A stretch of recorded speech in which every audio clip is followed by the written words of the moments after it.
if there are any young people here watching, all right, you are going to be the future of Hong Kong. Yes. Do you want a Hong Kong that is going to be prosperous, or do you want a Hong Kong that's going to fail? It's in your hand.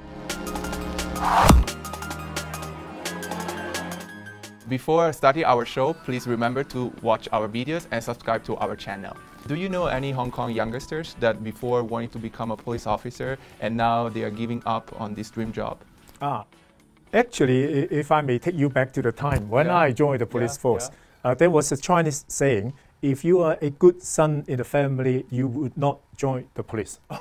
In Chinese, it's 好仔唔當差 in those days, especially when the society is really bad, huge problem with corruption. So in those days, there were pressures for youngsters to join the police force or other government or discipline services. Nowadays, of course, the situation is more acute, more serious because of the impact of what's been happening in Hong Kong over the past year or so. I also heard from some young guys that the situation actually makes them more determined to join the police force. They realize that they are part of Hong Kong. They are the young guys who the Hong Kong police and the Hong Kong government and the Hong Kong community need their help to maintain the law and order situation in Hong Kong. And how about you, Dominic? Yeah, I've heard a lot of people, who, as Mr. Tang has just said, join the police force because of what of all the riots that happened last year. They feel like they have this responsibility to protect Hong Kong City, and so they became part of the police force. And I think that's great because now we have always thought like all young people support the opposition, but that is not true. Because I look at my YouTube data, right? Assuming all my audiences are those that are relatively normal and like peaceful, not radicals, right? Actually, about 20% of our audience are 34 years old or below, right? So that represents, because my YouTube videos average around like 250,000 per video, right? So if you take that number and then you times it by 20%, that is a good 50,000 people watching my video every single day that are under 34 years old. So we cannot give up this segment of people. We cannot just like assume that all of them are towards the opposition, right? So what I observed, because I actually took the PCL course last year, right? But I'm like the only old guy that was there, right? So we are in a group of 10 people. What I observe is outside, within that group of 10 people, actually about one or two person have shared the same view as we do, right? Obviously, they're not going to voice out because they're afraid that 7 or 8 people are going to speak against them. So we have this responsibility to group these people together, whether it be like the police force, and I think the police force has been doing a great job at the Facebook, social media. Right now the police are doing live, right, and that's very important because before the police start doing the live program, what happened is like all the media cameras were facing the police, right? None of the camera was facing like the rioters, right? And even if there were media that are on our side, they were worried that if they face the camera towards the rioter, they're going to get attacked and assaulted, right? So it's very important that the police take the step, right? And then now that we have some raw footage that we would otherwise never get, right? And then we use these raw footage to convince the people, hey, look, this is actually what happened. The reality, yeah. So I think the police is doing a great job, and they have young people. They're making good videos. Like they were imitating like Korean pop stars and whatsoever, and projecting a very positive image. Yeah, also a funny way. Yeah. And can you all imagine a society with no police? Oh no. Yeah. And now there will be another news clip. This is not a test. This is your emergency broadcast system announcing the commencement of the annual purge sanctioned by the U.S. government. Weapons of class 4 and lower have been authorized for use during the purge. All other weapons are restricted. Government officials of ranking 10 have been granted immunity from the purge and shall not be harmed. Commencing at the siren, any and all crime, including murder, will be legal for 12 continuous hours. Police, fire, and emergency medical services will be unavailable until tomorrow morning at 7 a.m. when the purge concludes. Blessed be our new founding fathers and America, a nation reborn. May God be with you all.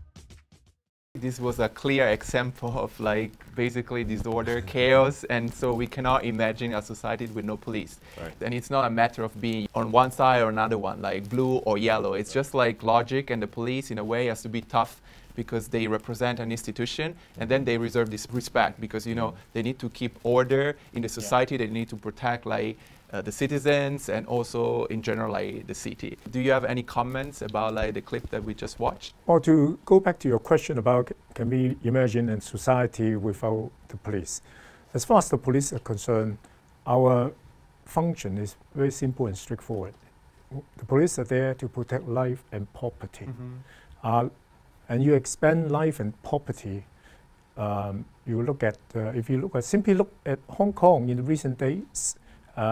Despite the police has to deal with the sporadic, occasional demonstration lately, and also to assist the government in fighting the COVID-19.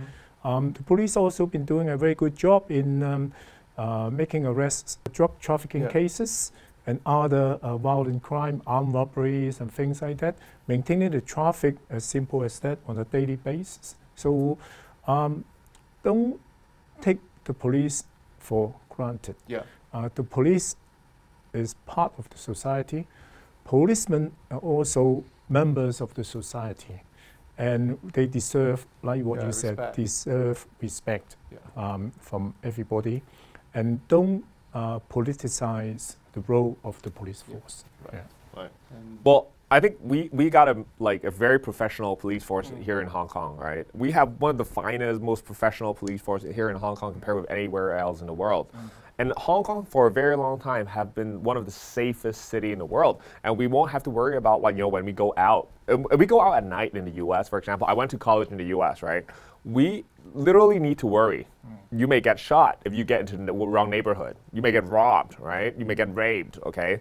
But in Hong Kong, you know, we feel safe everywhere we go. And that has a lot to do with our Hong Kong police force. And I don't understand why people, like, you know, in recent years put all these blame on the police. Because, look, maintaining public order or controlling riots is only one small part of what the police do, right? So the police actually do a lot of things, right? So all of you guys are complaining about, like, you know, how the police are enforcing law. But when you need them, you call the police. When you don't need them, you shout at the police. This is how a lot of the young people these days are doing it. So if you look at the situation, if you look at a lot of video footage would suggest that, you know, cops in the US, compared with like cops in the Hong Kong, you would very much rather you were being dealt with with Hong Kong police, for sure. Because in the US, they use the weapons they use, the level of force they use is so different from those like we're using in Hong Kong, right? But even like before, like throwing the tear gas, the police in Hong Kong was advising you, you know what, with the all these warnings, right? And then, you know, I recently watched this video clip, where there's like one guy who was coming out of his home unarmed, right? And then he's trying to get back on his car, and he got shot by the American police 7 times when he was completely unarmed, right? That would never happen in Hong Kong. So we have to take a look at and really treasure what we have in Hong Kong right now. And so and one more thing is that I want to say is, like, police don't really want to be there, right, at riots, right? If you guys were not breaking public order, the police would not have been there in the first place, right? The police would very much rather just go on with their usual business, not have to go overtime, stay home with their families, and then don't have to being shouted at, being treated violently. You know, they would very much rather be doing that. But because the responsibility of police is to maintain public order, when you guys come out, create a riot, you know, break things, the police has to be there. If I may add one point, following on from what Dominic just said, Hong Kong has been one of the safest cities in the world. Not only because we have a very professional police force, it's also because the vast majority of our citizens are law-abiding. So we're unfortunate over the past year or so, some guys decided to take to the street, start rioting, vandalizing and things like that. Don't forget, you have a responsibility to maintain the law and order of our city as well. Yeah. How the police is planning to reestablish the relationship with the young people? Well, communicating with the community has always been one of the important strategies of the police force, because support from the community is very, very important, especially when at this age, when the young guys are growing up, their support, their sense of responsibility in being a law-abiding citizen is very important, and also to gain a good understanding of the function of the police and why the police are there for. With what's been happening over the past year or so, it makes this task even more important, if not more difficult. The police has been doing a very good job progressively. For example, having a sort of live broadcast on what's been happening on the streets when there were sort of a demonstration, riots, and things like that. And beyond that, the police has to maintain a very close contact with youngsters. And the best way to start is from the school. Yes. Yeah. And I understand the police has started this job by contacting school principals and trying to link up and create more opportunities for the police to communicate with students, teachers, because they represent a very large group of people, important growing up people within our society. Yeah, maybe because the youngster can be really bad influenced by, you know, all these medias or these rumors. So maybe they don't see anymore as a police as a normal human being. So that I think it's very important. It goes back to the old question of giving them a balanced view of what happening. Yeah. Yes. And Dominic? Yeah, Mr. Tang was raised a great point that the police is doing a lot of engagement inside school. Exactly. And so education is definitely very important. So that has to do with what the police force can do in extracurricularly. And but on the other end, we also need to reform our education. Because when we look at the curriculum of some schools, they are misinforming the students about the responsibility of police, about what the police has been doing. We have seen curriculum that were just basically blatantly bad-mouthing the police. And that has to be corrected. The Education Bureau had to step in. If they see something like that, they have to change. They cannot allow the teacher to teach whatever they want, right? And that has happened over and over again in the past year. And it's been exposed because of this coronavirus that a lot of students now have to take classes on Zoom so their parents find out what they're being taught at school. But imagine if there were no coronavirus, the parents would never know what they're being taught at school, right? And that is how we found out about all these things, right? So education is so important. The Education Bureau has to do has to do something. And the other thing is about the media, right? Now, while we are trying to be influencer, we're trying to work on YouTube, we're trying to stop rumors and Facebook, so on and so forth. But mainstream media, it remains a very important part of the whole media game, right? So we have to have some legislation that is against the spreading of fake news, right? In Singapore, they have legislation like that, but in Hong Kong, we do not have that. And then we see, in which country or in which jurisdiction or in which region will you see all these media reporters standing in between the police and the rioters? Only in Hong Kong. And that has to do with how easy it is for them to get a license, of being a press member. So we have to take back that power from this the Journalist Association to the hand of the government, right? In the colonial days, in fact, the News Bureau of the Hong Kong government have that ability to give out these passes, right? So why are we not doing now, right? So I think education and media is something that we need to work on.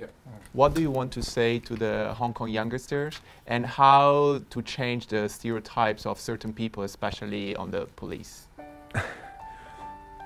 Nowadays, we all spend more time on our cell phone than talking to people around you, your parents, your friends, etc., etc. which is good in a way that information are going through very, very quickly. So you know more about what's been happening around you. But they may only be one side of the story. Or even if they give you both sides of the story,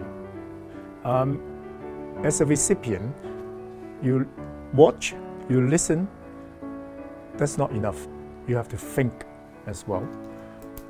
Think logically and rationally, and also bearing in mind your personal responsibility. Don't just think about your personal rights. We all have rights, but we all have responsibility. In this respect, I'm talking about to observe the law, to be a law-abiding citizens, to help and work together to build Hong Kong. It hurts to see a lot of these young people risking the future and doing these law-breaking activity when they're being encouraged by pandemocrats, politicians, and mainstream media also play a part in romanticizing all these acts. But what you don't see is these politicians' son being arrested. You only see these young people who are without good family backgrounds being arrested, without any legal support and so forth. You've never seen, why do we not see Jimmy Lai's son on the street, right? Why do we never see Martin Lee's son on the street, right? But they are the people that are encouraging the young people today to come out. This is the big problem. If there are any young people here watching, all right, you are going to be the future of Hong Kong. Yes. Do you want a Hong Kong that is going to be prosperous, or do you want a Hong Kong that's going to fail? It's in your hand. You do not want to break this home of yours, and you do not want to break this future of yours. This is the end of our show. Please remind to watch our videos and subscribe to our own channel. And I want to thank again Mr. Tang and Dominic Lee to be part of our show. We also have a slogan. We say, through dots we connect. Can you say for us? Sure. Through dots we connect. Through dots we connect. Yeah, and also I want to remind to anybody who does not agree with today's opinion or also with our previous opinion to challenge us and to take part of our show.